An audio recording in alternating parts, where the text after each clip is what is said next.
Donald Trump de retour à l'occasion d'une semaine d'élections décisives aux États-Unis. Salut, c'est Hugo, j'espère que vous allez bien. Et comme chaque jour, on est parti ensemble pour une nouvelle plongée dans l'actualité en une dizaine de minutes. On part donc aux États-Unis pour parler des midterms ou élections de mi-mandat en français. C'est donc des élections décisives où Donald Trump compte bien jouer la carte de son retour. Alors déjà, commençons par le commencement. De quoi parle-t-on? Les midterms, c'est donc des élections qui ont lieu 2 ans après la présidentielle et 2 ans avant la prochaine présidentielle. C'est donc une élection qui a lieu au milieu du mandat du président américain. Et ces élections permettent de réélire notamment la totalité des 435 élus de la Chambre des représentants. La Chambre des représentants, c'est donc l'équivalent de l'Assemblée nationale aux États-Unis. Ces élections permettent notamment aussi l'élection d'un tiers du Sénat, donc 34 des 100 sénateurs. Vous l'avez compris, donc le système aux États-Unis est différent du système qu'on a en France. En France, les législatives sont quasiment au même moment, en fait, elles sont juste après l'élection présidentielle, alors qu'aux États-Unis, ces élections se déroulent à la moitié du mandat du président américain. Le résultat, c'est que ces élections de mi-mandat sont assez décisives dans la politique américaine, puisqu'elles permettent soit de donner une nouvelle impulsion au président en lui permettant d'obtenir une majorité d'élus au Parlement, ce qui va forcément lui permettre d'être assez tranquille sur les 2 prochaines années et de faire voter toutes les lois qu'il souhaite, soit à l'inverse, ces élections se retournent contre lui et elles permettent du coup à l'opposition de l'emporter, bloquant ainsi pas mal de mesures que le président voudrait faire passer. Cette année, c'est donc le président démocrate Joe Biden qui fait face à ces midterms et il joue donc une partie de son futur programme en jeu. Parmi les mesures qu'il souhaiterait mettre en place, il voudrait inscrire le droit à l'avortement dans la constitution américaine, donc dans la loi suprême du pays en quelque sorte, pour la garantir dans tous les États américains. Or, logiquement, il pourra le faire uniquement s'il remporte cette élection et donc que les démocrates sont majoritaires. Alors aujourd'hui, pour vous donner un petit état des lieux, à la Chambre des représentants, les démocrates comptent 221 élus, tandis que les républicains, donc le camp de Donald Trump notamment, comptent 212 élus, sachant que 2 sièges sont vacants. Et au Sénat, il y a actuellement 50 démocrates et 50 républicains, mais actuellement, sans rentrer dans les détails au Sénat, en fait, la vice-présidente Kamala Harris a le pouvoir de faire pencher la balance pour les démocrates en cas de blocage. Bon, mais au-delà de la question des mesures que Joe Biden souhaiterait mettre en place, vous l'aurez compris, dans les faits, ces midterms, c'est aussi une sorte de référendum pour ou contre le président en exercice. Or, du côté de l'opposition et du parti républicain, il y a un homme qui s'est montré particulièrement actif dans cette campagne des midterms. Vous l'aurez compris, c'est Donald Trump. Écoutez. I will very probably do it again, okay? Very probably. Très probablement, c'est donc par ces mots que jeudi dernier, lors d'un meeting, l'ex-président américain Donald Trump a qualifié les chances qu'il se représente à l'élection présidentielle de 2024. Autrement dit, il y a de fortes chances. Et donc, 2 ans après sa défaite face à Joe Biden, Donald Trump, qui est aujourd'hui âgé de 76 ans contre 82 ans pour Joe Biden, pourrait vouloir prendre sa revanche. Bon, cela dit, une fois qu'on a dit ça, il y a quand même aujourd'hui 2 gros obstacles pour une nouvelle candidature de Donald Trump. Premier obstacle pour Donald Trump, il est d'ordre judiciaire. Vous le savez, mais vous suivez régulièrement ce format des actus du jour. L'ex-président américain est visé actuellement par une enquête.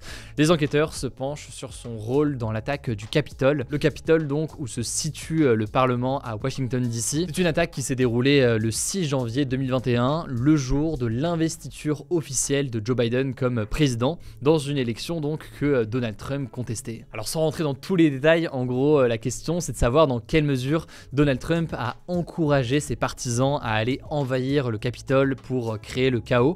Est-ce que du coup il est responsable de tout ce qui s'est passé, ou est-ce que, comme Donald Trump le prétend, c'est les militants eux-mêmes qui ont pris cette initiative? Sur cette affaire, Donald Trump risque une amende, de la prison, mais surtout potentiellement une peine d'inéligibilité, donc l'impossibilité de se présenter à tout mandat, y compris le mandat de président des États-Unis. Forcément, c'est un potentiel obstacle majeur pour Donald Trump. On verra donc comment se poursuit la procédure. Premier obstacle potentiel, donc la justice. Deuxième obstacle potentiel à un retour de Donald Trump, c'est le processus de désignation du candidat au sein de son propre parti, donc le parti républicain.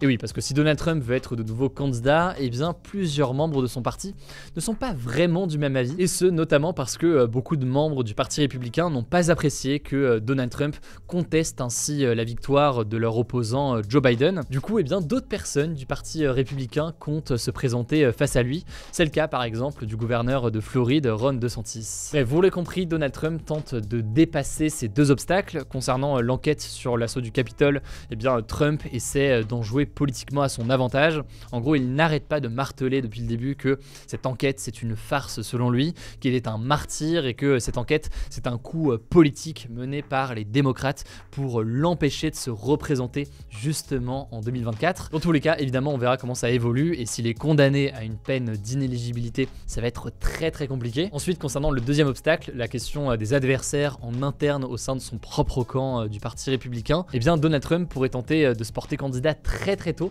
de façon justement à couper d'une certaine façon l'herbe sous le pied de ceux qui oseraient le défier. Bref, quoi qu'il en soit, Donald Trump profite de ces élections de mi-mandat donc pour refaire surface pas mal ces derniers jours. On verra donc à quoi ressemblent ces élections de mi-mandat, ça se passe ce mardi. On vous débriefera du coup les résultats mercredi dans les actus du jour et je vous laisse tout de suite avec Blanche pour le reste des actualités en bref. On commence avec une première info, la COP27, grande conférence mondiale annuelle sur le climat, s'est ouverte ce dimanche en Égypte pour tenter de faire progresser la lutte contre le changement climatique. Concrètement, des chefs d'État, des chefs d'entreprise, des experts sur le climat, des négociateurs ou encore des personnes issues de la société civile de 197 pays vont se réunir et travailler pendant une semaine. L'objectif de cette conférence, c'est de faire en sorte d'accélérer cette lutte car selon l'ONU, les mesures engagées actuellement par les pays du monde sont insuffisantes pour respecter l'accord de Paris de 2015. L'accord de Paris, si vous l'avez pas en tête, en fait, il vise à maintenir le réchauffement des températures bien en dessous de plus 2 degrés en 2100 par rapport à 1850. À l'occasion du début de cette COP27, l'ONU a d'ailleurs révélé un nouveau chiffre. Les 8 dernières années ont été les 8 plus chaudes jamais enregistrées. Un nouveau signal d'alarme donc. Bref, la COP27 doit durer jusqu'au 18 novembre prochain. On suivra ça sur la chaîne, mais aussi sur nos autres réseaux, Instagram et TikTok. N'hésitez pas à vous abonner. Deuxième actu, toujours à l'international, l'Iran a reconnu pour la première fois ce samedi avoir vendu des drones à la Russie avant le début de la guerre en Ukraine. C'est une déclaration assez importante car jusqu'ici, l'Iran niait avoir vendu des armes à la Russie et ce alors que depuis plusieurs semaines, des ONG, l'Ukraine et les pays occidentaux accusaient la Russie d'utiliser ces armes iraniennes en Ukraine pour ses attaques contre des civils et des infrastructures. Ceci dit, l'Iran conteste le fait que la Russie les ait utilisées dans le cadre de la guerre en Ukraine et s'est dit d'ailleurs ce samedi prêt à examiner toute preuve de la part de l'Ukraine d'un recours aux drones iraniens pendant la guerre. D'ailleurs, à propos de l'Iran, ça n'a pas de rapport avec la guerre en Ukraine, mais je voulais quand même vous en parler. De nombreux députés iraniens réclament la peine de mort pour les manifestants arrêtés ces dernières semaines. Ça fait en effet maintenant 7 semaines que de nombreux Iraniens manifestent contre le régime islamiste au pouvoir suite à la mort de Mahsa Amini, une jeune femme de 22 ans décédée quelques jours après son arrestation par la police car elle ne portait pas son voile correctement. Et donc ce dimanche, 227 des 290 députés iraniens ont réclamé à la justice de punir ceux qu'ils appellent les ennemis de Dieu, faisant référence donc aux manifestants arrêtés, sachant qu'environ 1000 personnes ont été arrêtées depuis le début du mouvement et que déjà 200 personnes ont été tuées par les forces de sécurité selon des bilans d'ONG. Troisième info, en France cette fois-ci, Jordan Bardella, âgé de 27 ans, a été élu nouveau président du Rassemblement national ce week-end. Bon, c'est pas vraiment une surprise, il était déjà président par intérim cette année quand Marine Le Pen était occupée par sa candidature à l'élection présidentielle. Et suite aux élections législatives, Marine Le Pen a décidé de ne pas candidater pour un nouveau mandat de présidente pour prendre la tête du groupe des 89 députés du RN à l'Assemblée nationale, qui est d'ailleurs le plus gros groupe parlementaire de l'histoire du parti. Du coup, pour bien comprendre, président du parti, ça ne veut pas dire que Jordan Bardella sera forcément le candidat du RN à la présidentielle en 2027. Au contraire, selon les observateurs, c'est plutôt un fidèle de Marine Le Pen qui pourrait préparer le terrain en quelque sorte pour une 4e candidature de Marine Le Pen à la présidentielle. Bref, après le RN, les regards devraient se tourner vers le parti de droite Les Républicains qui va à son tour choisir son nouveau président d'ici le 11 décembre. Il y a 3 candidats, le favori c'est le député des Alpes-Maritimes Éric Ciotti, le principal adversaire de Valérie Pécresse lors de la primaire l'an dernier, avec une ligne politique plus à droite qu'elle. Il y a ensuite le sénateur de Vendée Bruno Retailleau, âgé de 61 ans, et enfin un candidat plus jeune, le député du Lot Aurélien Pradier, âgé de 36 ans. 4e actu, toujours en France, le gouvernement réfléchit à obliger la SNCF à mettre en place un bouclier tarifaire pour limiter le prix des billets de train. Ça arrive dans un contexte où la SNCF a récemment annoncé qu'elle allait devoir augmenter ses prix dans les prochains mois à cause de la hausse des prix de l'électricité. Le ministre des Transports Clément Beaune a expliqué hier sur LCI que cette augmentation des billets de train ne doit pas être selon lui supérieure à l'inflation, donc la hausse générale des prix, et qu'elle ne doit pas impacter les plus modestes. Alors des discussions vont avoir lieu dans les prochains jours, on vous tiendra évidemment au courant. 5e info, après 2 mois d'arrêt, les chaînes du groupe TF1 sont désormais à nouveau diffusées par Canal+, suite à un nouvel accord de distribution conclu vendredi soir entre les deux groupes. Ça concerne donc les chaînes TF1, TMC, TFX, TF1 Série Film et LCI. Pour ceux qui n'avaient pas suivi, en fait les deux groupes n'arrivaient pas à se mettre d'accord lors du renouvellement de leur contrat de distribution fin août, et du coup début septembre,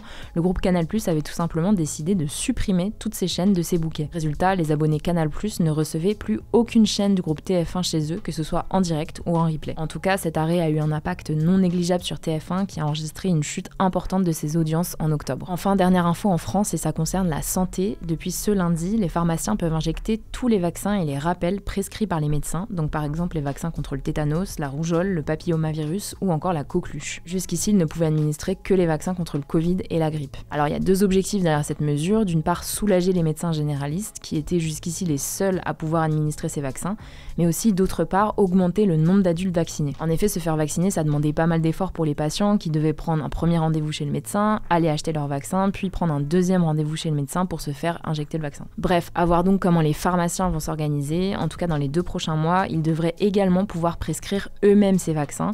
Pour ça, il faudra attendre le feu vert des députés et des sénateurs. Écoutez, c'est tout pour aujourd'hui. Comme d'habitude, je prends vos réactions, vos suggestions directement dans les commentaires. Prenez soin de vous et puis on se dit à demain pour une nouvelle vidéo.